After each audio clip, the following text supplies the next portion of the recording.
पहले भी तैयार थे, आज भी तैयार हैं। हमारे अज़्म में कोई शक नहीं होना चाहिए। मार्का हक में पाकिस्तान ने अपने से 5 गुना बड़े दुश्मन को हर महाज पर इबरतनाक शिकस्त दी। मार्का हक में जो दुनिया ने देखा वो हमारी मजमूई पावर पोटेंशियल का 10-15% है। DGISPR लेफ्टिनेंट जनरल अहमद शरीफ चौधरी की पाक बहरिया और पाक फ़ज़ाइया के सीनियर अफसरान के हमरा प्रेस ब्रीफिंग कहा, हमने 1 साल पहले भारत का गुरूर खाक में मिला दिया। मार्के हक में जंग का ज़ाविया बदल दिया। मगरूर दुश्मन को जंग में मुकम्मल शिकस्त दी। 2 न्यूक्लियर रियासतों के दरमियान जंग पागलपन है। अगर किसी को शक है तो हमने एक किस्त दिखाई है। खुशफहमी को मिनटों में दूर कर देंगे। भारत आइंदा कराची का नाम लेने से भी घबराएगा। पाकिस्तान और फील्ड मार्शल दिनरात भारतीयों के ख्वाब में आते हैं। मार्का हक अस्करी और सियासी क़यादत की बसीरत से जीता। यौम आज़ादी पर अज़ीमुश्शान परेड होगी। पावर पोटेंशियल की छोटी सी झलक दिखाएंगे। मार्के हक को 1 साल मुकम्मल होने पर कौम को मुबारकबाद।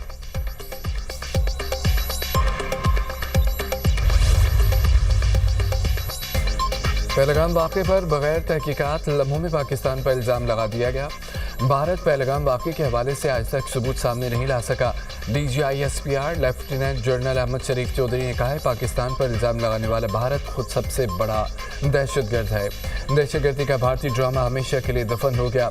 दुनिया भारत की मनगढ़ंत बातों पर कान धरने के लिए तैयार नहीं। भारत के लिए नसीहत है, सच बोलना सीखे। दहशतगर्दी भारत की फितरत में शामिल है। पाकिस्तान में दहशतगर्दी भारत की इमा पर की जा रही है।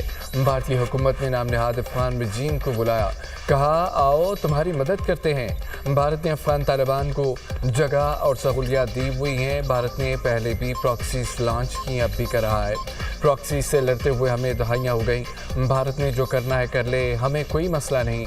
फितनल हिंदुस्तान के खारिज पाकिस्तान पर हमलों के लिए अफगानिस्तान की ज़मीन इस्तेमाल कर रहे हैं। ये तल खारिज दार इस्लाम से बाहर हैं और जहन्नम उनका ठिकाना है। अफगान तालिबान कहते हैं उनके पास घड़ियाँ हैं तो हमारे पास घड़ियाल है।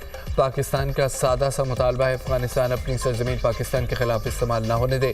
ऑपरेशन ग़ज़ब-ए-हक़ के बाद दहशतगर्दी के वाक़यात में नुमाया कमी आई। आखिरी दहशतगर्द के खात्मे तक जंग जारी रखेंगे। DGISPR ने न्यूज़ ब्रीफिंग के दौरान वज़ीर-ए-आज़म शहबाज शरीफ और फील्ड मार्शल सैयद आसिम मुनीर के बयानात भी दिखाए। पाक अफ़वाज के अफसरों और जवानों के दिफाई वतन के अज़्म से भी आगाह किया। पाकिस्तान की 1 साल में शानदार कामयाबियों की झलक भी दिखाई गई।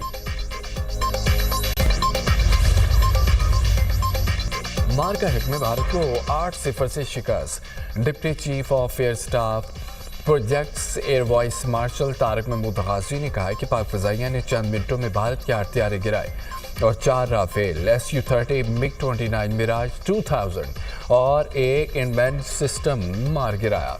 कह सकते हैं कि हमारा स्कोर 8-0 है। मार्का हक में पाक फ़ज़ाइया के दुश्मन की हर सरगर्मी पर नज़र थी। भारतीय फ़ज़ाइया आज तक समझने की कोशिश कर रही है आखिर हुआ क्या था।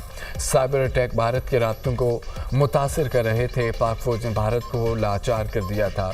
दुश्मन हमारे बॉर्डर पर आने की हिम्मत नहीं कर सकता था।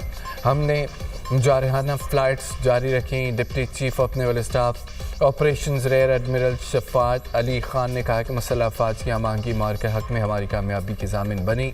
हमारी साहिली तनसीबात महफूज रहीं, बंदरगाहें फ़ाल रहीं। भारत को अपनी बहरी ताकत पर बहुत नाज था। भारत ने बहरी बेड़ा तैनात करने की कोशिश की। भारतीय बहरिया को जारियत की जुर्रत ना हुई। भारतीय चीफ को कई माह बाद पता चला, हमने भी जहाज़ गिराए। DGISPR ने कहा है कि भारतीय चीफ अच्छा खासा प्रोफेशनल आदमी है। भारतीय हुकूमत अपनी अस्करी क़यादत को जोकर बनाकर पेश कर रही है। हिंदुस्तान की प्रोफेशनल मिलिट्री लीडरशिप सियासत की नज़र हो गई। भारत अपनी मिलिट्री लीडरशिप का गंद एक सोल्जर पर डाल रहा है। भारतीय सियासतदान खुद को जंगजू बनाकर पेश कर रहे हैं। अगर यही ज़ुबान इस्तेमाल करनी है तो फिर आओ सामने। भारत के लिए वाज़ेह और दो टोक पैगाम है, जो करना है करो, हम खड़े हैं, भरपूर ताकत से जवाब देंगे। हमने सबसे ज़्यादा शहादतें दी। जितना जंग के लिए हम तैयार हैं दुनिया में कोई नहीं। किसी ने आजमाना है तो हम तैयार हैं। नरेंद्र मोदी और राजनाथ सिंह की मजबूर को समझें। भारत ने सिंदूर को किसी तरह बेचना भी है। भारत को इतनी बड़ी हसीमत उठाना पड़ी, उन्होंने अगला बजट भी तो लेना है। भारत समझता था पाकिस्तान से दिफा पर 10 गुना ज़्यादा खर्च करता है। پاکستان کے بارے میں بھارت کا اندازہ بالکل غلط ہے. بھارت کو وہ غلط فہمی تھی. فوج اور عوام کے درمیان دوری ہے. ہم نے کئی بار کہا کہ فوج اور عوام کے درمیان کوئی مائی کا لال دوری پیدا نہیں کر سکتا. ہمیں خود پر اور قوم پر بھروسہ ہے. قوم کو بھی ہم پر بھروسہ ہے. کسی کی جرت نہیں کہ فوج اور عوام کے درمیان آ سکے. ایران کا امریکہ پر جنگ بندی کی خلاف ورزی کا الزام. ایران کے فضائی دفاعی نظام نے بندرباز شہر میں 2 ڈرونز مار گرائے. قسم جزیرے میں دھماکے فضائی دفاعی کارروائی کا نتیجہ ہے اور فضائی دفاعی نظام نے متعدد چھوٹے ڈرونز کے خلاف کارروائی کی. حملوں کے بعد مغربی تہران میں فضائی دفاعی نظام فعال کر دیا گیا. ایرانی میڈیا کے مطابق ابنا ہرمس میں امریکہ نے ایرانی آئل ٹینکر پر حملہ کیا. حملے کے بعد ایران نے ہرمس میں دشمن کے یونٹس پر میزائل داغے. نقصان کے بعد امریکی یونٹ موقع سے فرار ہو گئے.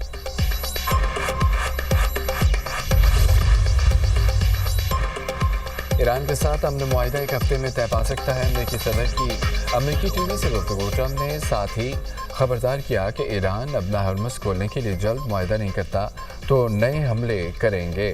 امریکی صدر کی ایران کے ساتھ جنگ کے جلد خاتمے کی پیشگوئی.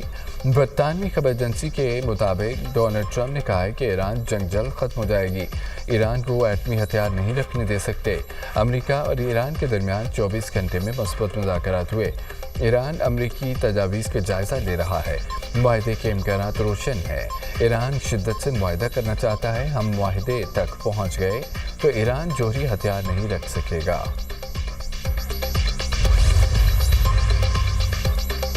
ایران ابھی امریکی تجاویز کا جائزہ لے رہا ہے. ابھی تک کسی نتیجے پر نہیں پہنچے. ترجمان ایرانی وزارت خارجہ اسماعیل بقائی کی ایرانی سرکاری میڈیا سے گفتگو. کہا کہ ابھی تک امریکہ کو کوئی جواب نہیں بھیجا. ایرانی سپریم لیڈر کے مشیر محسن رضائی کہتے ہیں کہ جوہری پروگرام پر مذاکرات نہیں کریں گے. ابنا ہرمز ایران کے کنٹرول میں ہی رہے گی. ابنا ہرمز ایران کے ساتھ سے نکلی تو دشمن اسے ایران کے خلاف استعمال کرے گا. خطے کی سلامتی کے ذمہ دار خطے کے مالک کو خود اٹھانی چاہیے اور غیر ملکی افواج چاہے امریکی ہو یا یورپی خطے سے نکل جائیں.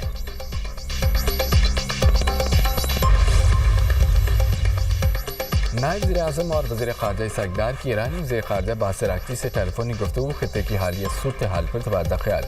اپنے استحکام کے فروغ کے لیے جاری سفارتی کوششوں پر گفتگو. ترجمان دفتر خارجہ کے مطابق عباس عراقچی نے اسحاق ڈار کو دورہ چین سے آگاہ کیا. اسحاق ڈار نے بامی دلچسپی کے امور پر ہونے والی مشاورت سے آگاہ کیا. عباس عراقچی نے پاکستان کی مسلسل سفارتی اور انسانی ہمدردی پر مبنی حمایت کو سراہا.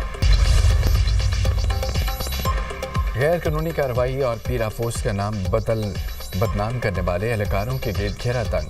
ملوث اہلکاروں اور افسران کو 3 سال جیل ہو سکتی ہے. وزیر اعلیٰ پنجاب کی زیر صدارت پیرا فورس کے چوتھے اجلاس میں سخت فیصلے. پیرا اہلکاروں پر باڈی کیم نصب کرنے کے لیے 30 جون کی ڈیڈ لائن. پیرا فورس کے 4000 اہلکاروں اور افسران کی اسکروٹنی کا حکم. پیرا انٹرنل انٹیلیجنس اور وسل بلور سسٹم کو اپڈیٹ کرنے کی ہدایت. وزیر اعلیٰ پنجاب نے کہا ہے کہ پیرا کی اندرونی انٹیلیجنس اور خفیہ اطلاع کے نظام کو مزید فعال کیا جائے. جو اہلکار کرپشن یا اختیارات کے ناجائز استعمال میں پکڑا جائے اسے مثال بنا دیا جائے. پبلک سروس پر کوئی سمجھوتا نہیں کیا جائے گا.